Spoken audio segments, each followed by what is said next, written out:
Hello, guys. Welcome back to another episode on Moment with Lady R. And I have with me a lovely guest from last week, Melody Aladum. Yes.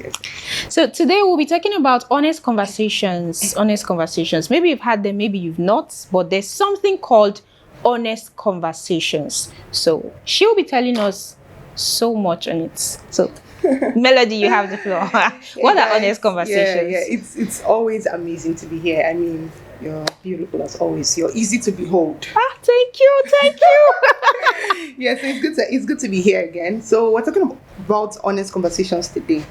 What are honest conversations? Honest conversations are a must, first of all. You have to have them at some point. If you've not had them, you will have them. In this life that we're living in, honest conversations are very important. You must have them. And honest conversations are real conversations. Conversations where you have to be real, void of lies, void of pretense, void of forming, void of anything in the negative. Those are honest conversations, aka real conversations. You have to be honest. Conversations will help you be vulnerable. Like, you have to be vulnerable while having honest conversations. So that's what honest conversations are. Okay, so why is it important? I mean, why do I have to be real? Why do I have to be true? Why do I have to be all those things you mentioned? Why? Yes. Why? Honest conversations, you know how I said that they're a must? It's because on this side of eternity, we have to relate to people. It's, different kinds of relationships, friendship, whatever. We have to relate to people. And the truth there is that it's for bond. You can never, ever really, really know a person well enough if you've never had an honest conversation. You guys are just hanging out, acquaintances, surface level based friendship.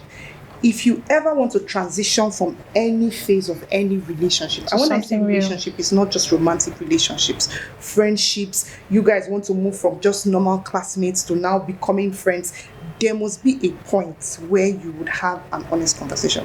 Sorry, let me give you an instance. I've had a friend for over 3 to 4 years or so. He has been in Abuja. So he was supposed to relocate to Lagos last year. And then we just started hanging out more often before he left. And then somehow we now got talking. And then I told him certain stuff that he had never known. Because personally, it's not like I don't believe in honest conversations. They are real. Just some people find it hard to have them. Yes. People really find it hard to have honest conversations. But if you ever want to grow in anything with a person, remember how I said that we have to relate to people. You have to have them. So we had that conversation, and from then on, we just really became very close. And we've known each other for years. But that bond was not wasn't there until the point that honest conversations came in. You have to be real with people. Not everybody will get to talk about that, but you have to have like 1, 2, 3 people that you can be honest completely with, where you're not afraid of being vulnerable. And vulnerability is scary. Trust me. Scary. It's very scary. But you have to have them. You have to have those conversations with people to deepen any form of bond. So your comments, vulnerability is very scary, leads us into the next thing I would like to ask you. Okay. Vulnerability is very scary. That's a real fact right there. Trust me. So, is it good with that fact that both of us agree on? Is it still good to have honest conversations, knowing that tomorrow, you can't predict the future. Something can happen. There can be a fallout. True. So how do I protect myself? No. We've not gotten there yet. Is it still good? Is it still important to have honest conversations? Like I said, vulnerability is scary. Trust me. The way I defined it in this book, trust me, is that I'd rather take King than be completely vulnerable with someone. I'm telling you. Because it's a scary world. You don't know how what you have to share will be perceived. You don't know, like you said, you don't know tomorrow. You don't know if you guys will fall out in 2 years. You don't know whether what you held dear to your heart and you finally shared will be what somebody will be using to do. Especially, this social media world today. Somebody will be using to do video tomorrow, or bringing out receipts of the conversations that you guys had. Posting it everywhere. Insta blog. So it's very scary. But like I said, it's a scary thing that you must, and this is note to self, I'm being very, very honest with you. We're talking about honest conversations. It is very scary, but you would never ever transit from any phase of relationship that you're at with anybody if you are not willing to be vulnerable. Now, am I saying that it's going to protect you completely from hurt? It's a risk. Remember, it's scary. It's also a risk. Being vulnerable with somebody is a risk. Then you have to make sure you're willing to take that risk, one, and then make sure that the person that you are willing to take the risk for, to a large extent, like I said, you can't see the future, but you have tested and proven. Tested and proven. Tested and proven. You have to. You can't just open up your mouth and dish out everything that matters to you to just every Tom, Dick, and Harry. You can't do that. So testing their character can be bringing up hypothetical situations. True. You know, and what would you think about this? How they reacted to somebody else's situation, how they reacted in front of you when somebody, did they tell them something? You can even start from basics. I want to tell you something. Please don't tell anybody. You know, just basic secrets, small things. And then by the time you're hearing it from a third mutual friend, even though we are friends, it was supposed to be a secret. I mean, what's the guarantee that if you can't handle this minute one we told you today, that you handle the bigger ones? So you can just, put.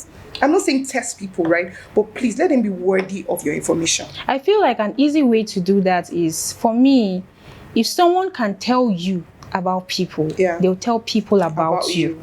So if someone is always coming to you to tell you, this person said this, that person said that, that's a red flag. That's a big red flag right there, because that person, there is every guarantee that person would go tomorrow and tell that person, you said this, you said that. So there's no guarantee. There are no guarantees, but I mean, pick your battles. Life is a fight. Do you understand? So is this person or this, do I want to really get to know this person? Then I have to try. Now it's risky. I cannot even take out the risk from inside. Like, I keep hammering on how risky it is to be vulnerable. You do not even know how what you have just shared will be reciprocated or received. You don't even know whether it will be reciprocated. You can never really tell. So it's a risk. But when you take a risk intentionally, you are ready for the repercussions of that risk. You're ready to bear them. So it's fine. I've decided to tell you this thing. I don't know how you're going to take it. I don't know, basically. Yeah. So, Melody, something came into my mind. There are instances where you open up to people over time, and they don't open up to you. So in such situations, you are having honest conversations. This person is your go-to person. Anytime you have issues, family, personal, you go to this person.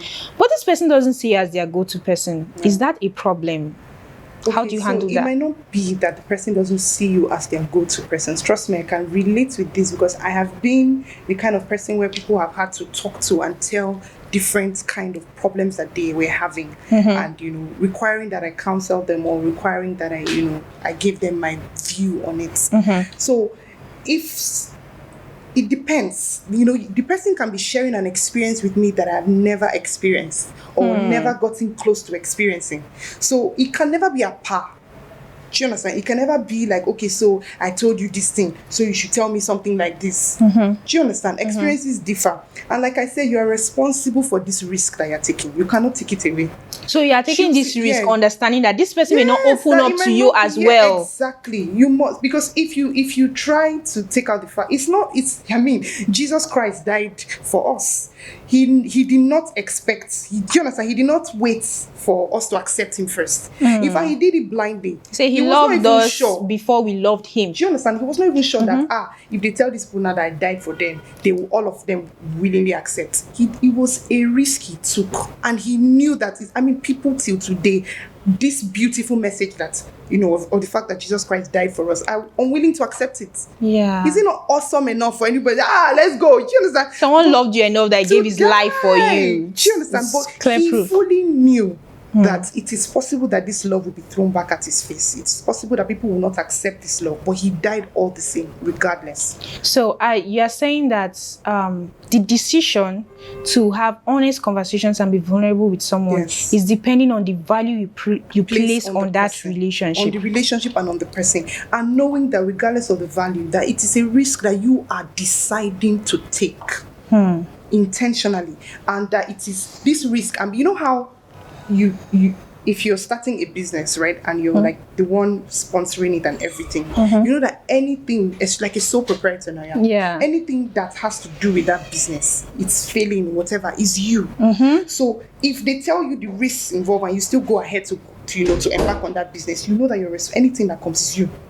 Hold that thought. So the next thing that, as a follow-up, is you know, when you take risk, Yeah. you're aware. Yeah. It means that you also plan for possible Definitely. situations. So Definitely. how can you have honest conversations and still protect yourself? Yes, I know one of the way you've mentioned is the knowledge that things can go wrong. Yeah. So, okay, that's one way too. So when it does happen, you're not surprised. It doesn't lead to so much heartbreak. Yeah. There'll be heartbreak, but to be small. I was just about, if you didn't say it, I was going to say it.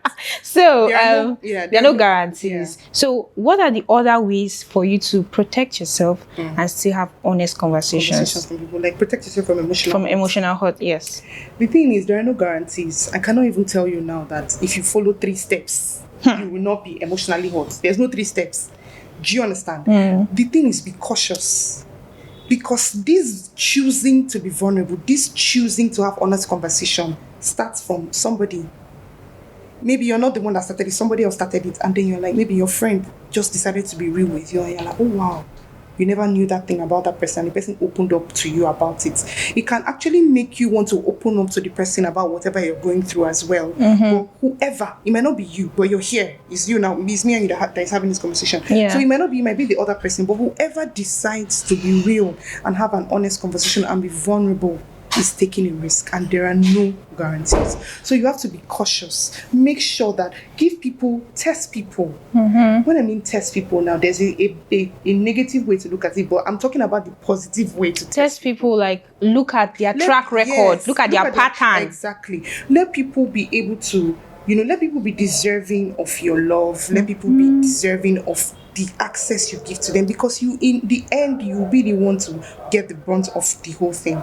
Okay. I saw something online about someone saying her mentor said to her, your fault is you care too deeply. Yes. Care for people generally, because if you're a Christian, you know that's one of the things that love. the Bible teaches. Yes, love all men and all. Care for everybody, but live the deeply for those who deserve that's it. A word now. That's a word. I saw that and I'm like, I saved that post actually. That's a Say word live now. the deeply for those who deserve it. So relating it back to honest conversations now, you're saying that have conversations with people. Yes. It's okay. Yeah. But those conversations that are private, and you're entitled to have private issues. So those conversations that are private, leave it for people who are deserving. And honestly, you cannot be deserving if you've not done something to deserve it. Yes. So let people earn the access they have to you. Earn your trust. On the degrees. Yes, let people earn your trust.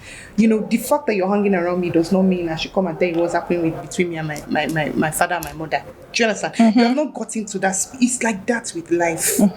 If you don't pass through the security guard, you can't get into the compound. You can't enter from the compound. You can't get to the door of my house. If you don't get to the door, you can't enter. And when you enter the living room, you can't enter the bedroom. Do you understand? It's like that with people as well. You have to show that you're qualified to come in here like that. It's not just for us. People do you get? You can, let's use I and you now, right? It's not just for me, you as well. The same way you need to, earn my trust. I need to earn your trust. So let's not make it look one-sided and say, who are you to? No, we're all of us. Because we need to protect ourselves. Okay, so final question. In having honest conversations, can it help self-esteem, the self-esteem of a person? Yeah. I mean, just even admitting that you have esteem issues is an honest conversation. Yeah. And that can definitely help you boost your esteem as well. Just talking to somebody how, for example, let's assume somebody who is in a relationship and you have a partner and you are insecure. Do you understand? Having an honest conversation about the fact that you're insecure can help boost. Like, the person can just in a flash help you clear out what is the cause of that your insecurity, and your esteem will receive rejuvenation. And more than that, the person will become cautious of issues that can lead to it for you. So, I mean, having honest conversations will boost your esteem. Remember how that one of the last episode that we did where we talked about expressing and communicating yourself, and each time you do not express yourself about something you don't like, you are suppressing, and that can affect your self-esteem. Do you understand that? So having an honest conversation is a medium of communicating what it is that you like, what you don't like, what was done.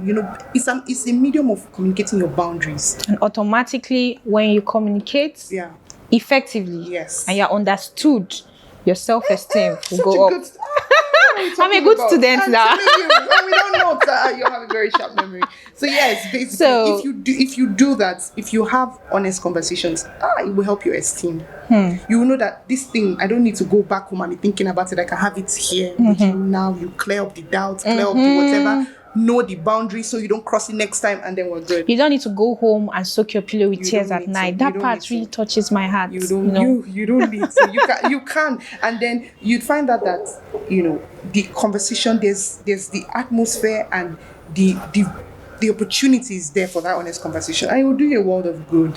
Thank you so much, Melody. So, guys, you've had it all. Honest conversations are a must. Yes, a must. please. MUST. Definitely, in If capital you letters. want to create a bond in any relationship. So, for you to know if you want to be vulnerable with this person is simple. Do I want to keep this relationship? True. Do I still want to be this person's friend? Yeah. If the answer is yes, okay. Take Are there risk. things that this person is doing that's making you draw back, but you really like this relationship you guys have right now? Then you know that you need to have honest conversations about that. Thank you so much, Melody. For 2 weeks now, you've been dishing out know. It's been a wisdom. long Wisdom. Thank you so much, Melody. Thank you for I learned having a me. lot. Yeah, thank you for And I having me. believe that our viewers out there learned a lot as well. So, guys, thank you so much for staying with us till the end of the show. On the screen of your phones or your gadgets is the social media handles of Moments with Lady R and our lovely guest right here. So ensure you check us out. Turn on your notification button to get reminders of our next post. I'll see you next time. Thank you, Bye. guys.